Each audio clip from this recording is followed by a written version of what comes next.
It's time for Common Man. Common man, charge the housewives like no one can. What'd you shoot? Where'd we play? Non-stop nonsense on deck today. Tune in, it's time for Common Man.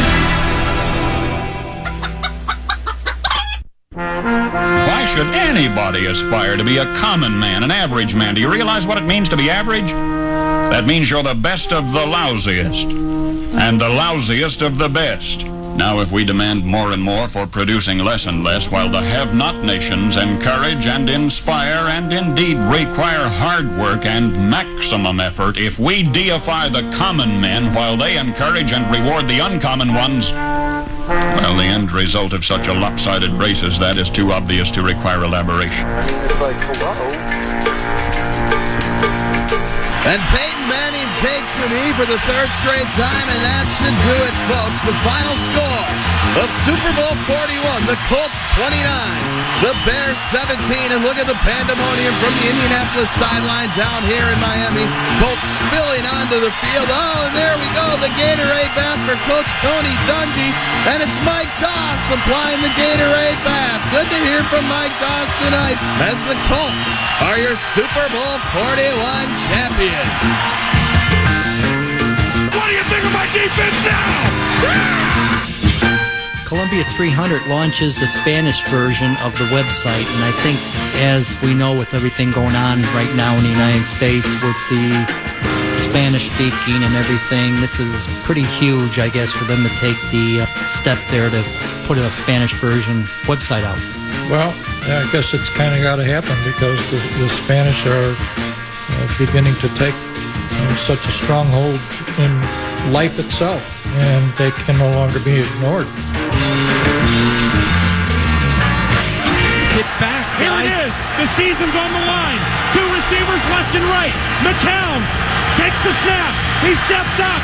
He's all by himself. Fires into the end zone. Caught! Touchdown! No! No! The Cardinals have knocked the Vikings out of the playoffs.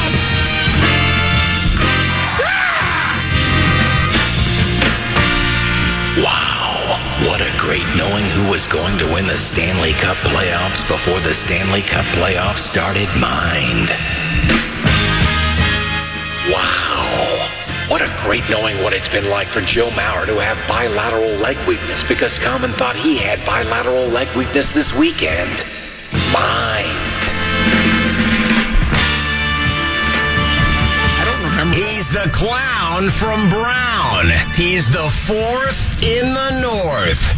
This is the Common Man, Dan Cole. That was one of my... Can you hear me? Yeah, there we go. That was one of my favorite bits that we used to do.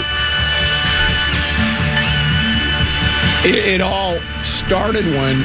all those years ago, PA and Dubé would do, like, oh, what a great hockey mind. Oh, what a great baseball mind. Big voice guy. And so, me being King Richard, Gadfly, we decided to mock that a little bit. So we put together those. I'd come up with a take, and then we'd have Dave Allen put together, as you just heard. Wow, what a great knowing about...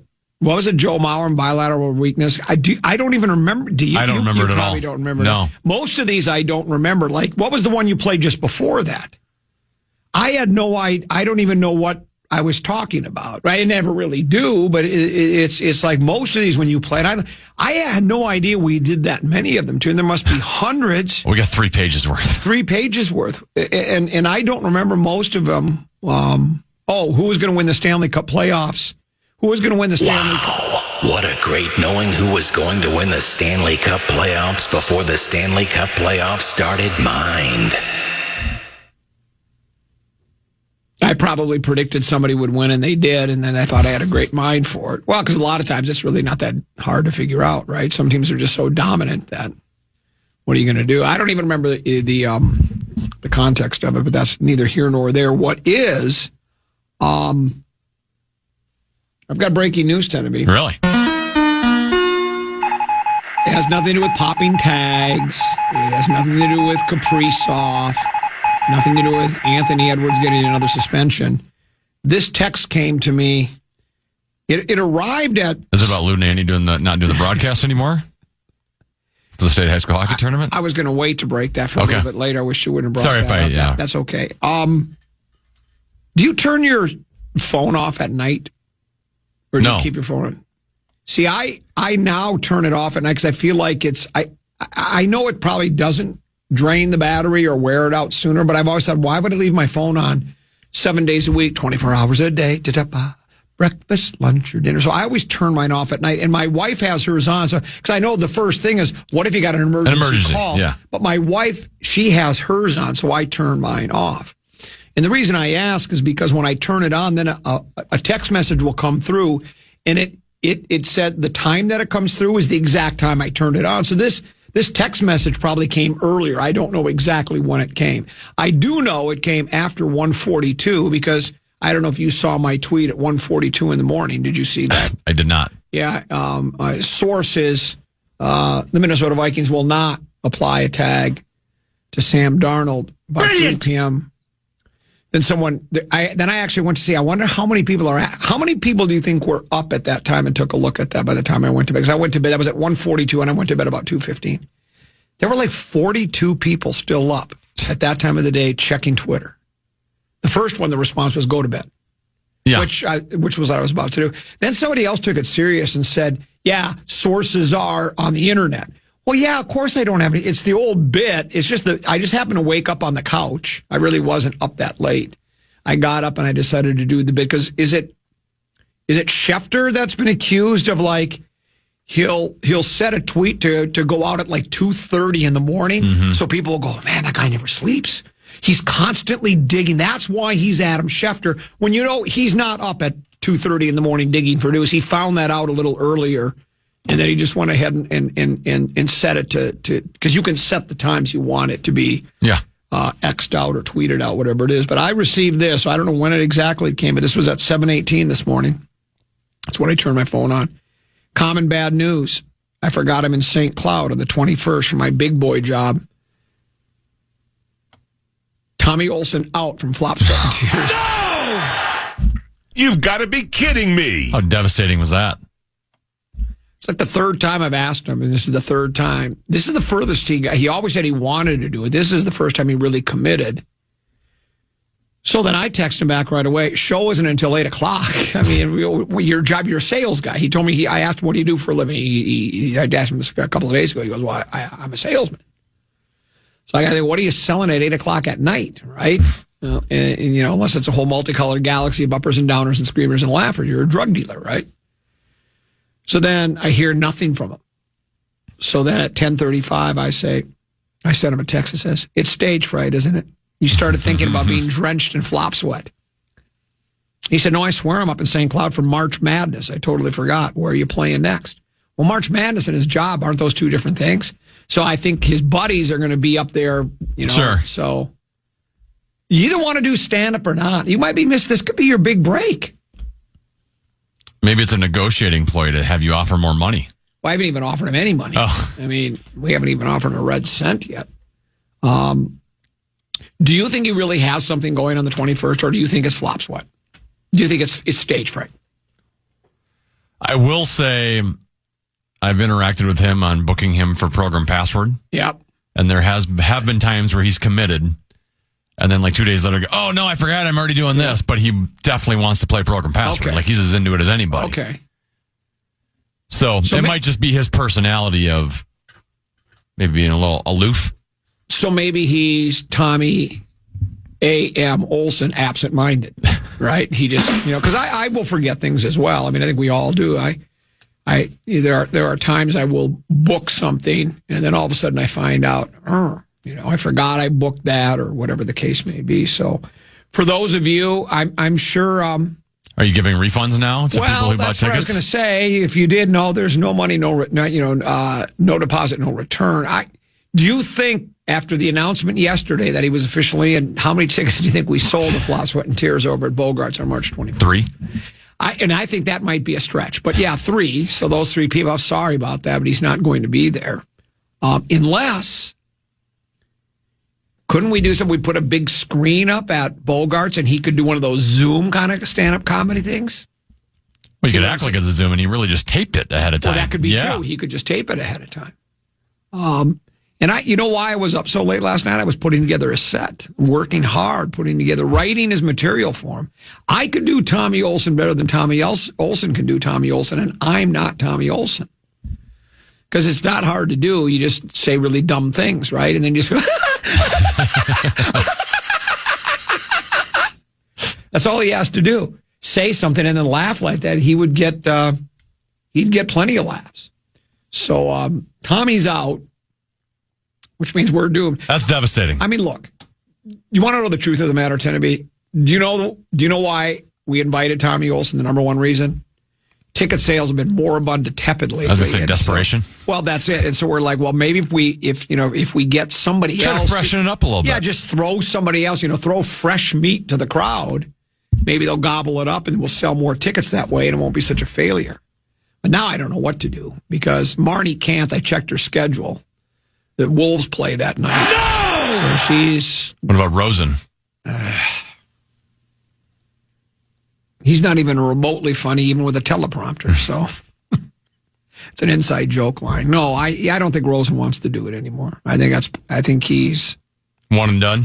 He did it twice. He did it the first time he did it. He did it at Cinema Grill. Why he agreed to go down to the Cato Ballroom in Mankato to work the legendary Cato Ballroom? He drove down with meat sauce. Wow. And he did a show there. He got a standing ovation. And I had to follow that. That was hard. But anyways, it is what it is. So deadline's 3:00. The Vikings, if not, there's no news on that right there because they don't have to wait to 3:00 to tag Sam Darnold. No, you can do it anytime before 3. And so far, no tag designation as a franchise tag. Do we kind of get the feeling it's not going to happen? Would that be? Well, all the reports are it's not going to happen. Yeah. So this would be like common reporting. Brett Favre is playing even though he was listed as out. Yes. I mean, it would take that type of miraculous change turnaround. And then, so if they don't, does that immediately make him, because I don't understand all the rules, is he immediely He'll be a free agent once free agency begins. Once free agency begins, which is when? It's within like the next week, isn't it? Next week or so, right? And then at that point,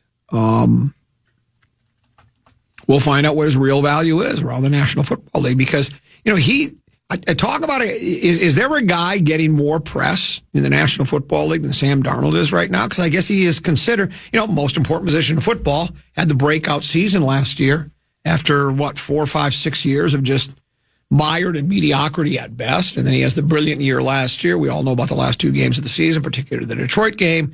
But there are people that are desperate for quarterbacks. I mean, when you look at the quarterbacks that are currently playing in the National Football League, Tennessee, I mean, how many do you go, man, that guy's can't miss. Love to have him. There's, 6, 7 of those guys. And then you got the next group of 6 or you go, yeah, I guess if I can't have one of the top 6 or 7, he's okay. Your Baker Mayfields of the world. And after that, it's like, you might be able to just pull somebody off the streets that could have as much success. So we'll find out what he is. Free agency officially begins next Wednesday at 3 p.m., but the negotiating period starts Monday at should be 11 a.m. our time. So you'll hear reports within those couple days. That Monday you'll hear some news. Are you loading up on NFL guests for that? Because I'm out next week for a couple of days. That's right. Baby brother Peter's coming back to town, and guess what? We're gonna span the globe for the constant variety of golf courses. He and I are gonna go. It'll be my first rounds of the year. Will be Monday and Tuesday. So, nevertheless, let's do this. Let's take a break. A lot of controversial Vikings news next on the other side of the break.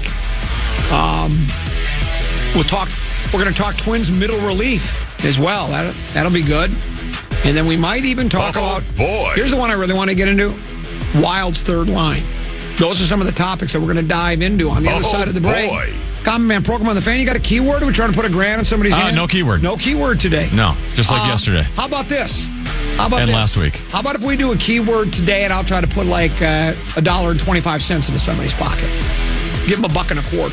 That would be well worth our time. How many people do you think would actually call for that? Somebody would. Somebody would. We're not going to do it. Don't call now. We'll break. We'll come back. A little Dish Dat Loud on the Fan.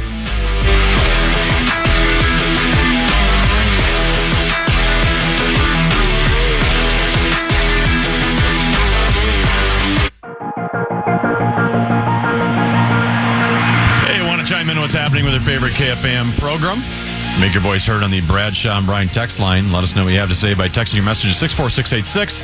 That's 64686. Standard message and data rates apply.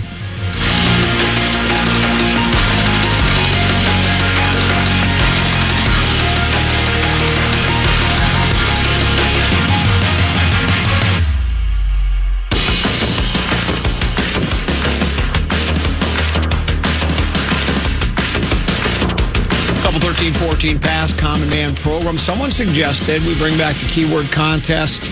Winner gets a pair of Tennebees used golf shoes, a tarp shooter, a Common Man book, and a pair of tickets to the next Flop, Sweat, and Tears show.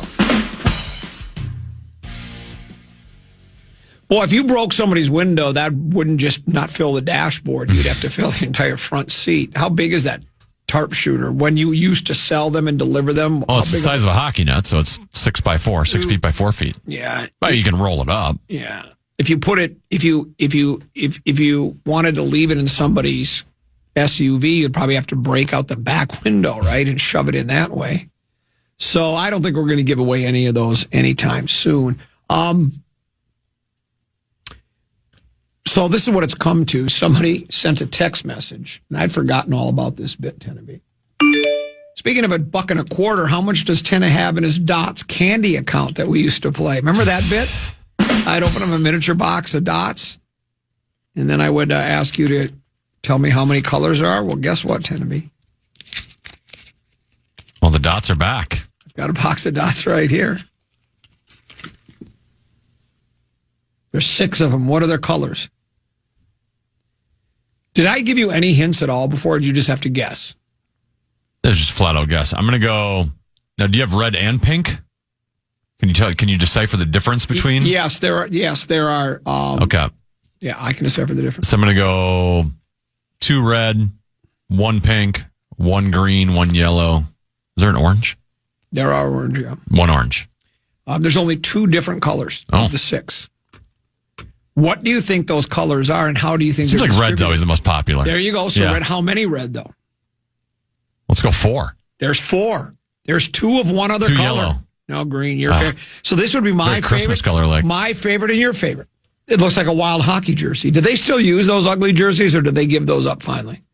The red and green the red ones they don't use anymore. Yeah. Did they finally because now their third alternative is the North Stars looking jersey. Okay. So they must have got retro. They must have got the hint, right? That was really that's just not a good color combination. I don't think it's a great color combination for Santa Claus or Christmas. It's great, but for a hockey team, I think it's still technically their colors. They just don't use the red jerseys. They have white for on the road, but they're still red and green on it. Yeah, but don't you think the red did you like the red jerseys with the green? See, I didn't. I hated them. I thought they were just awful, just simply awful looking jerseys. I always felt that way. I know they don't care. But it sounds like they probably listened to me, or there were enough other people that agreed, and they just decided not to play with those awful jerseys. Though I still have one at home because I got some as well. Yeah, because when they first came out, they do the media blitz where, hey, we're a new team in town. Here you go. What do you think of this? So it's pretty cool. Though they also have yellow dots, and every time I see them, I think of Caitlin Clark. In the University of Iowa. At least that's me when I see yellow dots. That's what I think now. I love List Radio. CBS Sports put together another list. It's something that the Vikings are near the top in, tend to be. 2025 NFL all-free agent team. Vikings, Chiefs, Eagles headline best veteran talent on the market. Did you realize that? I think, and not just, in each individual player, but just quantity. So somebody took the time, Cody Benjamin, who writes for CBSSports.com, or CBS Sports, he took the time to put together an all-free agent team. Sam Darnold is your first-team quarterback. Justin Fields, number 2. Does that not count Rodgers since he got cut? He's a free agent. But he's not on that team. Okay. Let me ask you a question. Yeah. If you were starting an NFL team, like let's say it was one of those expansion teams, and they open up the list, and your choice was to either take Darnold or Fields, who would you take? Darnold's had the best season of the two of them, so I take, Sam And Darnold. so you still think he has higher upside? I don't know if I'd say he has higher upside. I think maybe just his floor is higher. Okay, very good. Aaron Jones, best free agent running back on the market. They think Nick Chubb is number 2, second team. Chubb's coming off a very serious injury that he returned, and he's getting up there in age. So Chubb's one of those where he's going to be a high risk, high reward type move. That someone, I guess if he's cheap enough, you take a chance on him, and if he stays healthy, maybe he can recapture what he used to have. But it's. The running back market is not nearly what it was last year. There was a lot of good running backs available. And then I don't know if Aaron Jones is going to have the market he thinks he'll have because, like I said, this running back draft might be as good as we've ever seen. And teams just might go the cheap route and go, we'll just take one in the draft. Well, I like Aaron Jones, but... he's coming back here. Do I underrate him? I think he's good, but I think there are other people that are higher on him than I am. Or am I just wrong? Am I being too much of a gadfly? He's not a top 5 running back. Right. They have T. Higgins, but of course he's off the market, right? Because they just popped that tag. So then they would say, I guess jumping to first team would be Amari Cooper of the Bills. They have 4 what wide about Chris receivers. Godwin? Well, they've got several wide receivers. I'm sorry, they have several wide receivers. They have 6 because they have 3 wide receiver positions. So let me take that back. So you eliminate Higgins from that, and then it's Diggs and Godwin are the other 2 first teamers. Then the second teamers would be Amari, Marquise Brown, and Darius Slayton. When Darius Slayton's on that list, that's a weak wide receiver class. Yeah. I think Chris Godwin's going to make a lot of money this year just because I think he's the top guy remaining, and there's just not much competition, and I also don't think it's a strong wide receiver draft. So teams that need a wide receiver, I think Godwin's going to get paid. He'll probably get overpaid here. Bengals tight end is number 1 free agent tight end. Is it Gesicki? Mike Gesicki? Gesicki. He's number 1. Zach Ertz, who sort of had a career renaissance a little bit, right? Didn't he play pretty well for the Commanders? Because the Eagles decided to go in another direction. Well, he went to Arizona first. Oh, he did? He was in Arizona for, year and a half? Before he got traded to Washington. Okay. He's up there in age, but they're still squeezing every little bit of juice from that lemon. I got to think, here's the left tackle. First team, second team. First team, Ronnie Stanley of the Ravens, and all he wants to do is help you do things right. Cam Robinson is number 2 on that list, second team. And then it's, as we go down the list. By the way, there's a lot of Vikings on that list. Robinson that high goes back to a take made yesterday that everyone says, we got to spend money on offensive linemen. The good ones don't get to the market. That's exactly right. So you do need to draft them and then retain them with your money. You're exactly right, because the guards on the list are Zeitler for the Lions, and he's good, but I don't know how good he is. And then you probably know more about Patrick McCarry of the Ravens than I do, because I've never heard the name. So I think you're spot on there, Tennessee. You do have to draft them. That's what the Eagles did. That's what the Lions have done, and a lot of other teams. It's worked out well. Let's find out what's happening with the Wild. Tenna. Yeah, this is Wild Today. It's brought to you by Jim Beam, the official bourbon of the Minnesota Wild. The Wild are in Seattle tonight to take on a Kraken team that currently sits 9 points out of a playoff spot in the West. The Wild and Kraken haven't faced each other since the second game of the season when the Kraken won that one 5-4 in a shootout at XL Energy Center. The Wild have, though, won 4 consecutive games in Seattle, outscoring the Kraken 13-4. Wild and Kraken, 9 p.m. start tonight at Climate Pledge Arena. And you can hear that game right here on The Fan. That was Wild Today, brought to you by Jim Beam, a crowd pleaser since 1795.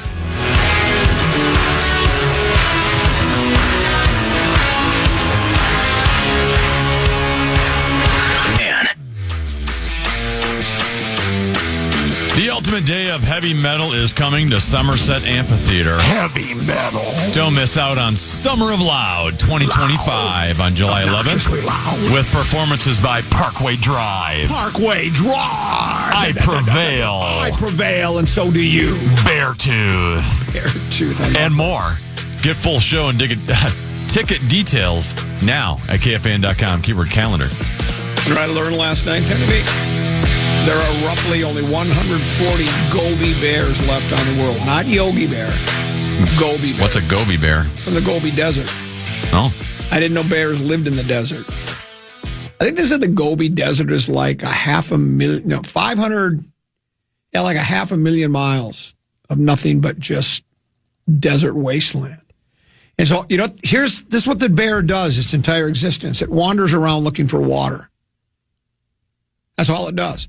And there are oases in the desert, apparently, because all of a sudden the camera comes upon, there's a spring underneath the desert floor, and there's vegetation there, and there's water, and he comes up, he takes a drink, he jumps inside and takes a bath. Why wouldn't he just stay there?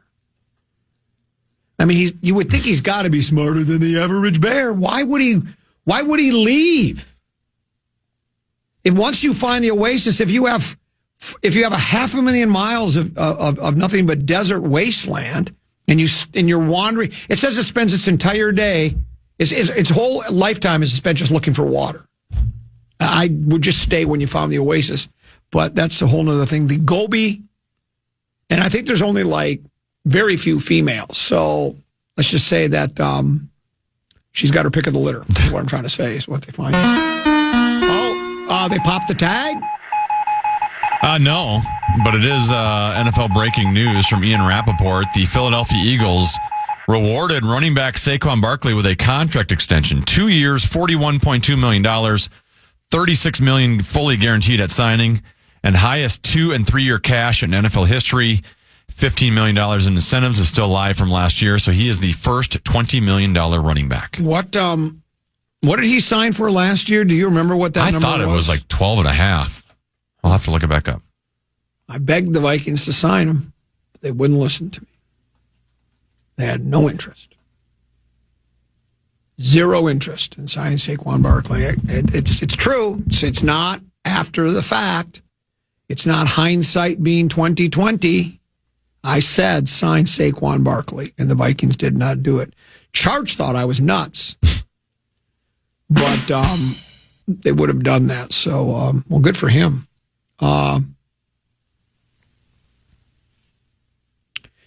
South Carolina is... Last year, he had signed a 3-year, $37.75 million. So, yeah, average salary was just over 12 and a half. South Carolina is preparing this week to execute a man by firing squad. It's a capital punishment method that hasn't been used in the United States in nearly 15 years since the U.S. Supreme Court lifted its ban on capital punishment in 1976. States have used 5 different execution methods, Tennessee: lethal injection, electrocution, lethal gas, firing squad, and hanging. I think you're a fine, upstanding young man. I don't think you're going to be on death row anytime soon. But let's just say that you veered off the straight and narrow one day and you went down the long and winding road and you had your choice. Because this guy, they give you your choice now, sort of like a la carte. Here, which way would you like to die? Of those. Now, I know you haven't had much time to think about it because I'm hitting it with you right now. Yeah. Lethal injection, which, of course, you know the problems with that. They say sometimes a lethal injection, the cocktails and the mixture of it, and it's supposed to be really just drift off to sleep. There's apparently witnesses, because they always have to have witnesses to these lethal injection executions. And there's guys writhing on the gurney, and it doesn't seem like it'd go well. It's any of these is supposed to be the opposite of cruel and unusual punishment, right? Electrocution, so lethal injection, electrocution, lethal gas, firing squad, or hanging. If you had to make your choice. So, lethal injection, how long does it take you to die? Well, is it instant? Here's what it says. Lethal injection has been the preferred method in the modern era, with 1,428 carried out since 1976. Texas leads the league in inmates that have been executed with 593. And I don't know if that means it doesn't say whether that's just been lethal injection or all of them. 28 states, as well as the U.S. military and U.S. government, authorized the use of lethal injection. But throughout its use, lethal injection has been plagued by problems, including delays in finding suitable veins, needles becoming clogged or disengaged, and problems with securing enough of the required drugs. That's supposedly supposed to be the least painful, but they have had issues with it, and they have trouble finding the drugs. Your choice. So do we know how long electrocution takes? I'm looking for, I don't want to be hanged or hung, whatever the proper past tense is. I don't want that. Okay. You don't want to be hung. Out of all of them, I might go firing squad, actually. Well, yeah, and that's what this guy in South Carolina selected, firing squad. It's nice to get their own choice. Yeah, because what they do with the firing squad thing, Brad Sigmund is scheduled to die Friday. He was convicted of killing his ex-girlfriend's parents with a baseball bat at their home in 2001. If anybody's deserving of capital punishment, I would think Brad's on the top of that list when you cave somebody's head in with a baseball bat. I think how it works is, I thought I saw firing squad, rarely used in the modern era. Since 1977, only 3 inmates have been executed by firing squad. All were in Utah. For this method, an inmate is usually bound to a chair and is shot through the heart by a group of prison staffers standing 20 to 25 feet away. So that's about 6 feet away. You can't miss. I couldn't miss. I'm not a firearms expert, but you can't miss. Well, if you're aiming for the heart, you can miss. You're not going to miss the person. From 6 feet away, tell me that's from here to the computer. You ain't going to miss. But here's the trick. What they do, and it doesn't say that here, but only one of them has if there's I think it's three prison staffers have guns. Only one of them has a real bullet in it. The others are blanks. So then the guy that does it, so they don't know for sure which gun has it, right? So let's say it's me, you, and meat sauce offing somebody, right? You don't have to go, maybe in the back, even though you volunteered to do it, you're going, I just killed somebody. I can't believe I just shot somebody. So in other words, then they don't know who the person was, which I still don't see it makes any sense, because if a guy chooses electrocution, I think they know who pulls the switch on the electrocution thing, right? But that's what I've heard is what they do.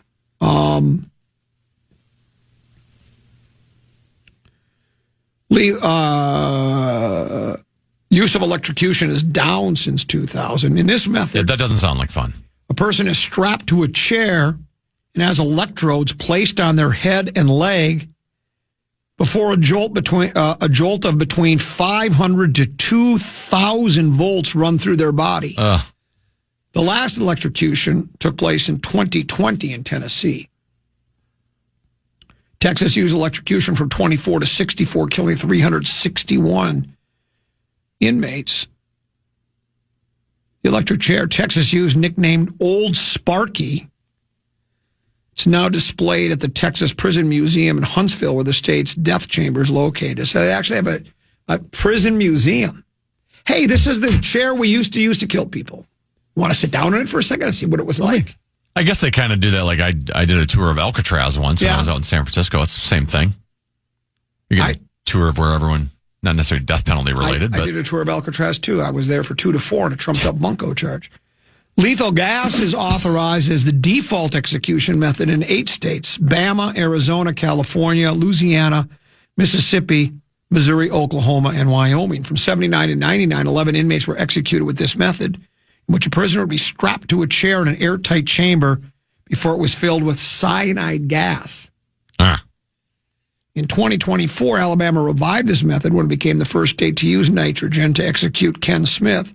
A mask is placed over a prisoner's face and nitrogen gas is pumped in, depriving the person of oxygen and resulting in death. That would seem like it would be you're gasping for air, right? That doesn't seem like the very best way to go. I don't have a ton of sympathy, though, for these people that,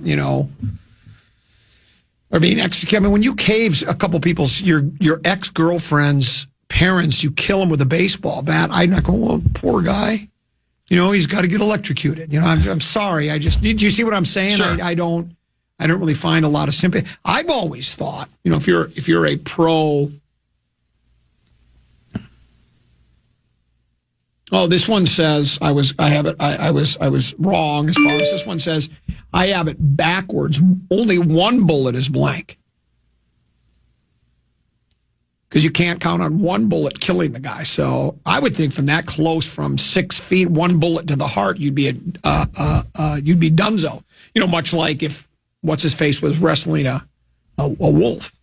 But apparently, so that's what it is. I want to know how many attempts at the death penalty have failed before, and then what's the protocol at that point? Well, there have been, and I think they just take a break for that day and come back and do it again. I'm serious. I think that's what they do. They don't just 5 seconds later, let's redo that. No, I don't think. Maybe they do. I don't know. Now, I do know this.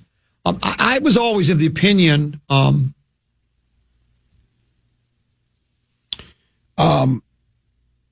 that, like, let's say you're a loved one, like you're the girlfriend, right,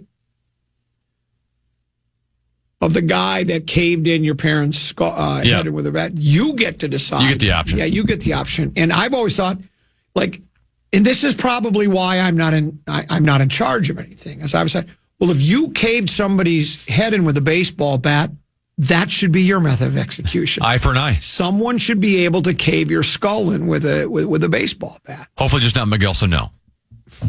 Wow. Wait, give him a shot. Hanging was once the primary execution method. Data collected by researchers of U.S. executions from 1608 to 2002 found 9,322 people were put to death by hanging, in which a person was blindfolded, hands and legs were secured before a noose was placed around the neck, and they fell through a trap door. But in capital punishment's modern era, only 3 individuals in the U.S. have been executed by hanging. Yeah, that doesn't... what about the old guillotine? We don't do that anymore? Well, why isn't that an option? I asked somebody that one time, and they thought, yeah, to hear that, just waiting for it. I don't know. But it seems like it would be very effective. And it seems like it'd be instantaneous. Yes, I think, you'd be dead instantly. You would think. How about drowning? See, I wouldn't want to do the drowning. I've heard it's a peaceful way to go. I don't know how we know that. That's a very good point. How do we know that? But I don't need the 5 minutes of suffering before. So you could, and they could also bury you at sea that way. So they kill 2 birds with 1 stone, or 1 inmate with, well, you know what I'm saying. Yeah, they're all bad. How about if they gave you the option to just starve to death? No. Put you in the cave, put you in a cell, go ahead, we're feeding you. Well, when you're dead, well, you're dead. I just hope I never have to have that choice. One of the you familiar with the Twilight Zone television show, right? Yes. They had an episode where it was this was a Twilight Zone episode that was actually based on some kind of a short story, I believe. So I don't even think Rod Serling was, or any of the other people that wrote, stories for episodes for Twilight Zone. I think this was back in the day when there was like a year or two where they were doing 60-minute episodes. But they had a guy back in the Civil War days, right, Tennessee? And he's standing there with the rope around his neck, and it's by a river, right? He's right on a bridge. They're gonna, it's next to a river. He's on a bridge or something, right? And they're about to execute him. They let him go, and the rope breaks. He falls into the river. Then he starts swimming, right? So not only did the rope break, but he's getting a break, and the rest of the episode is him going as fast as he can, swimming, running. They're trying to catch him. He's trying to evade people. He finally gets back home where his wife is, right? Or loved one, whatever the case may be. And then, the twist to it? They go back to him falling. He was imagining what would have happened had the rope broke. Boy, like, in other words, he's up there going, man, I wish this rope would break and I could get away. Because then all of a sudden, they go back to that first scene, the rope goes, and you see him dangling there by his neck, and you go, well, so he dreamt that the whole time. That was his imagination running wild. So it kind of catches you off guard. But yeah, the hanging thing, I don't think is, would be, they used to call it a necktie party back in the olden days. So there's your methods of execution. And I think I'm with you. I think I would probably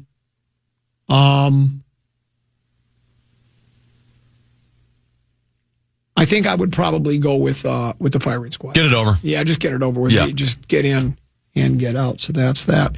We're an hour and 10 minutes away from the deadline for the for people to tag people for teams to tag people, and the one we're waiting for, I guess, here in town more than any would be to find out if the Vikings are going to tag Sam Darnold. Somebody sent the text message. And it's been asked a number of times. We've actually addressed this, Tenneby. Why wouldn't the Vikings tag him and then try to trade him for draft picks? I mean, that you could do that. I would not say that's an awful idea. I guess the drawbacks to that, you're not sure exactly what you're going to get, but I guess getting something's better than nothing. But isn't part of it, what I've heard is, they almost feel like it's kind of, what's the word I'm looking for? You know, like when O'Connell said Sam Darnold deserves to go to free agency, where he can get the highest bidding, go to a team that he wants to go to.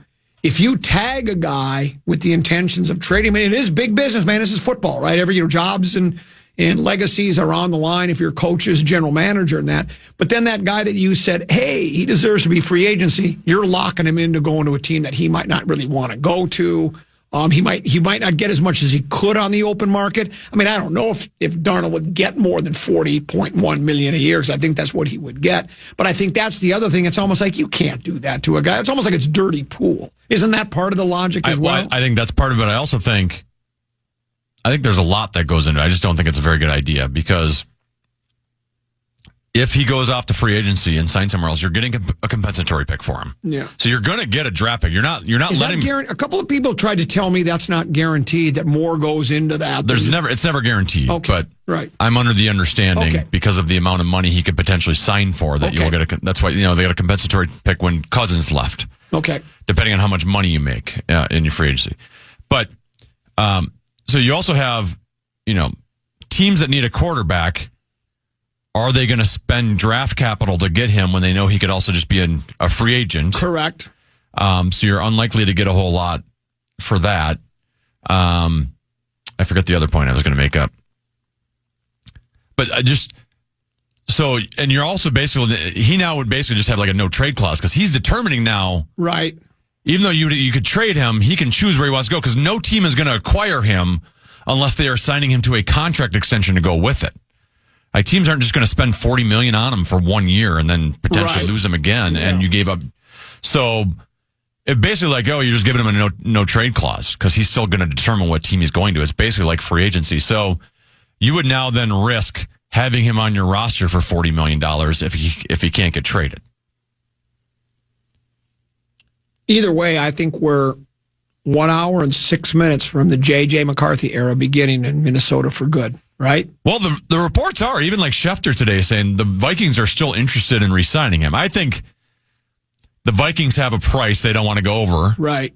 They're probably assuming it's going to go to free agency, and he'll go highest bidder. And if someone throws out $35 million a year for the next 3 years, they're out. That they won't. Yeah, but I guess ultimately, like, there's always a price that the Vikings would say, oh yeah, we'll keep you for this price. Right? I mean, they spent. Yeah. It ain't going to go this low, but if he was available for 1 year's $10 million like last year, you'd sign him again. Well, that's why I asked you yesterday if you could get him for $1 and $25 million, would you? And you said you would for $25 million. Yes. But there does come a point where, with all the free agents, with all the needs they have, it sure just would be nice to be on that J.J. McCarthy rookie. Yeah. If J.J. can give you what Sam Darnold gave you at a fraction of the price. Yep. and now you can use those resources elsewhere. That ultimately, to me, is the best chance at being a contender this year. Well, another transaction that happened today, or another piece of NFL news, Devontae Adams, is that official? He has been released by the Jets? I don't know if it was official from the team, but that all the reports are. All the reports are, okay. And that's where, if you're the Jets, some people might be thinking, well, why would you want to give up on one of the best wide receivers in pro football? Well, if you're Aaron Glenn, you've come in, you may have looked at the club. I know here we wanted a competitive rebuild, and we thought the Jets might be fairly close because they had a decent defense, at least on paper, and some good offensive players. But if you're an Aaron Glenn, you may have looked at the ownership and say, we got to strip this down to the brass tacks. I mean, we got a lot of work to do. So, he's going to make over $30 million too. Yeah, and that's it. So if you don't think you're ready to be a contender and you got a wide receiver for $30 million, it doesn't make any sense. We'll see what the legendary one thinks. He's here. He's raring to go. And so Mark Rosen joins us next here on the Common Man program on the Fan.